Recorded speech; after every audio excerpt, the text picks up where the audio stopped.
for the vice presidential choice? Well, of course, he would not have been my absolutely first choice. My preference would have been Senator Benson of Texas, of whom I'm very fond, and believe he also would have made a fine choice and fine compliment to the ticket. But you will cast your vote for Sargent Shriver? I will, right. In response, really, to the tradition of long standing that the nominee for president ought to be permitted to select his running mate, right.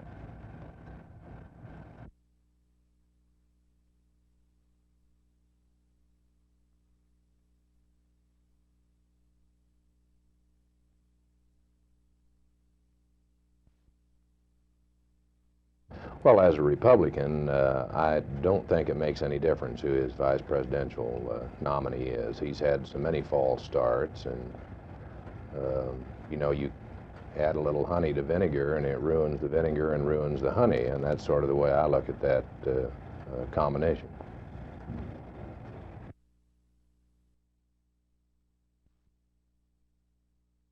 I don't think it'll help the ticket, but I don't think it'll hurt it. I don't think you could hurt McGovern if you hung a dead chicken around his neck. I just don't see him taking over 1 or 2 states in the whole country. And they're two leftists together on the same ticket is the way I look at it. So you don't agree with the choice of Mr. Shriver? Well, I don't agree with Mr. McGovern. I think if he should win, the country would lose.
And we've been talking to the young people, trying to share some things that have been meaningful in our relationships with Jesus Christ. Had a meeting with the young people in this room right here Friday night, and then last night we had a rally, and yesterday, Saturday morning, we had some methods and principles which we think would help young people in their Christian lives.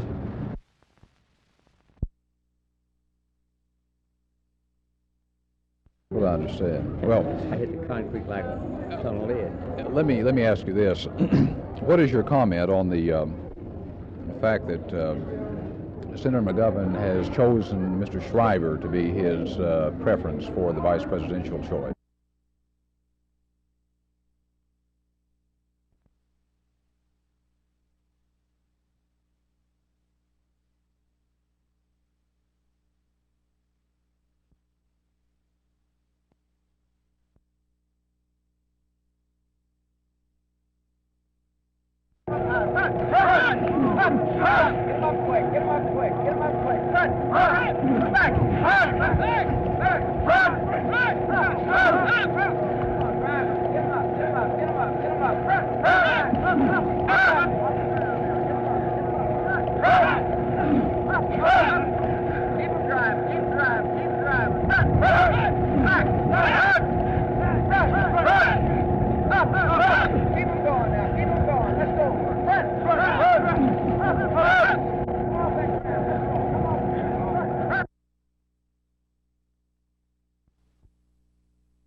The center for this activity is said to be along Birmingham Street, just around the corner from the city's ultra-modern Crossroads Community Center. However, last night the area was relatively quiet. A few girls were in evidence, but not many. In talking today with people who live along here, Channel 8 News was told that Monday night is too early in the week, that things really start to pick up along about Thursday. One resident told me that the traffic is so heavy along here then that the street is sometimes blocked. The reason, she said, is young girls who have stopped traffic to solicit. And she added that it sometimes continues for the rest of the night. But it's difficult to find people on Birmingham who will talk about teenage prostitution. The reason apparently is fear. Fear of what might happen to them if they did talk. Jack Hill, Channel 8 News on the Move.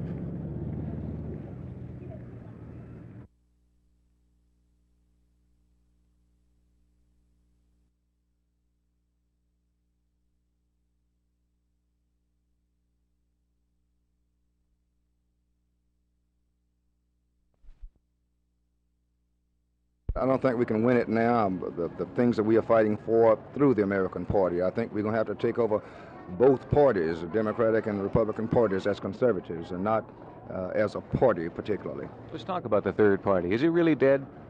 I don't know. They'll get a couple of million or 3 million votes this time. That means it's dead as far as the 1968 election was concerned. They're going to have a third party. It must be a party who can go out and convince the people. I don't think they can.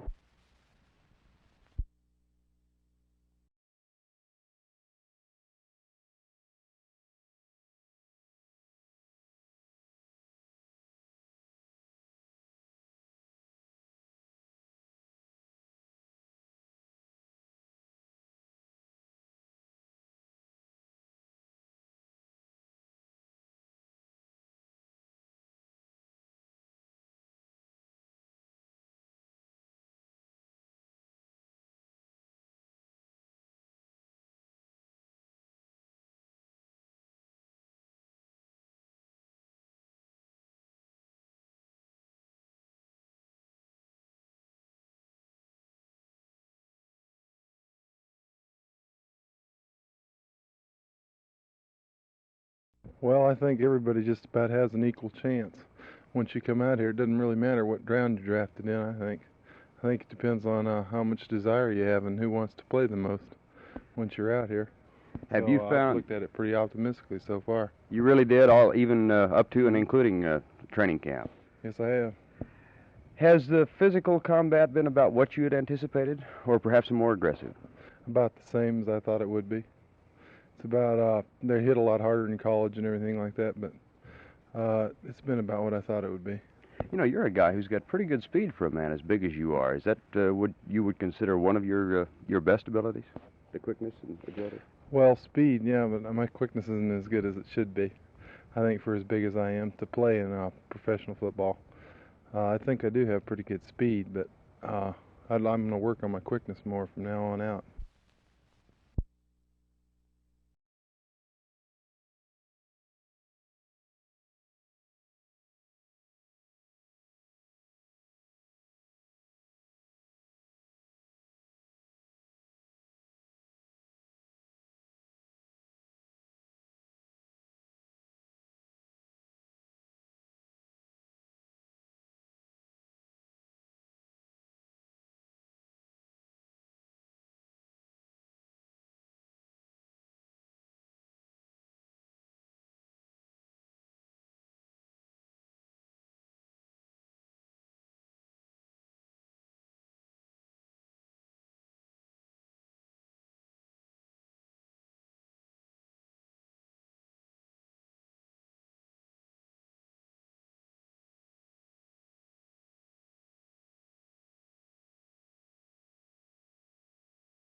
Well, the difference is mostly is that you got a better fields to play on, and you got a lot more. Your third baseman's going to help you more here than there because he knows the hitters a little more, and but it's just about the same. It's just that you got a little better fielders here. What has been the biggest adjustment you've had to make? I think the biggest adjustment to me would be my is hitting. Your pitchers are a little better, and your catchers are better. They know how to call games, and down there you got some young kids that don't, they just try to throw the ball by you. But here they throw it by you, but they're not, then they mix in a couple breaking pitches and stuff like that.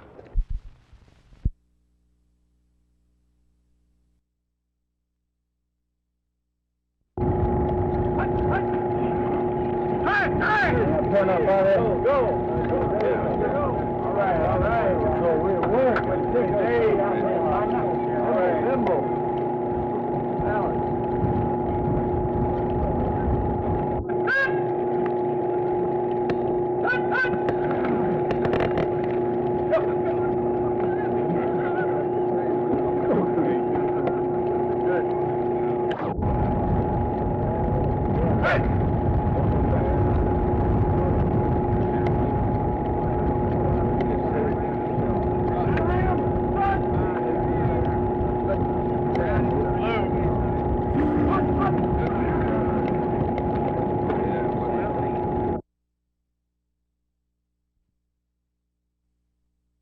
Well, in a whole standpoint, I guess it did really hinder me a little bit because now we got this game coming up this weekend. I got about 70 or 80 plays to learn in 1 week and sort of rough.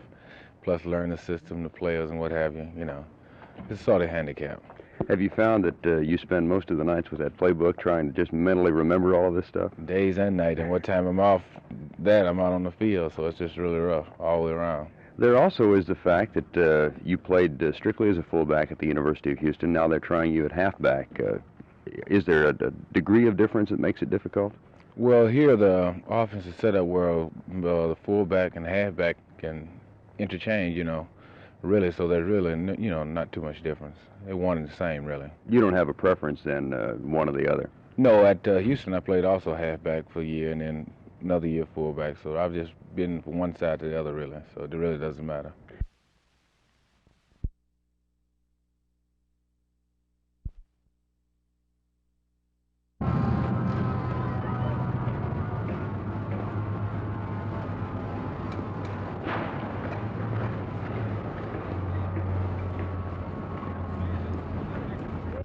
Now therefore, I, R.M. Stovall, Mayor of the City of Fort Worth, Texas, do hereby proclaim the week beginning August the 7th, 1972 as Charlie Hillard Jr. week.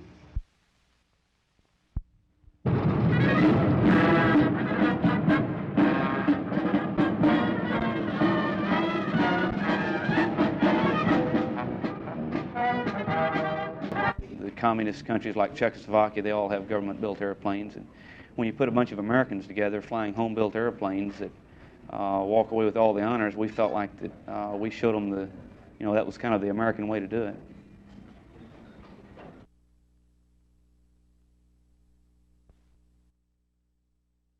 These bottles are the samples that we collected this morning below the Riverside Sewage Plant outfall. They show the concentrations of a harmless fluorescent dye as it passed by a sampling point, and these were just dipped out of the river as the flow went by the person in the stream. The deepest colored ones would show the peak of the dye cloud as it passed by, and from this passage we're able to calculate the time of travel from one point of injection to some downstream site.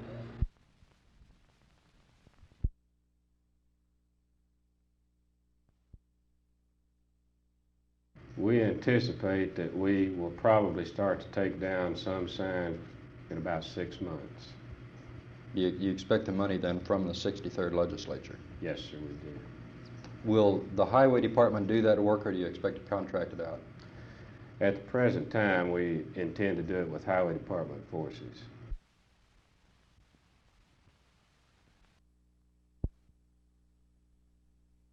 There are more than 5,000 signs like this within 660 feet of a right-of-way in this highway district alone. Each of them has to be inventoried. Highway people like Jack Flannery and Hugh Brandon are doing just that. They started last week, and they're working their way carefully along every interstate and federally funded highway in the 7-county highway district. Each sign must be measured, either by tape measure or by instrument. It must be carefully plotted on a map so engineers can locate it in the future. And quite often pictures are taken of the sign to show how it looks on inventory day. By starting now with their cataloging of these thousands of signs, highway officials figure when the money does come through early next year, they'll be ready to start taking down offending signs immediately.